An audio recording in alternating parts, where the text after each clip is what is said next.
So today I'll be showing you how to use the camera controls on the AirPods Pro 3s. So let's go ahead and open up the case so that they connect to our iPhone. And then on your iPhone, if you go into settings, we go to the main settings page. So on settings, go to your AirPods Pro settings page, and you should see the camera remote. So it's going to be off by default, but you can choose to either press once or press and hold to control the camera. So basically, you can see it says here, capture a photo or start and stop recordings. So let's go ahead and turn that on and then use the press once option. Okay. So now, whenever you're in camera mode, whether it's the main camera or the selfie camera, and you're wearing your earbuds, you can see me wearing them right there, like that.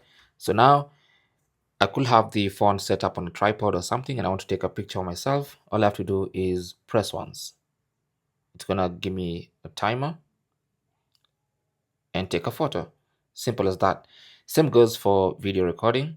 So if I want video, I can press once. It starts recording the video.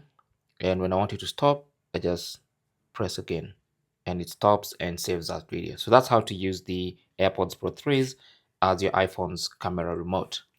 Thanks for watching and good luck.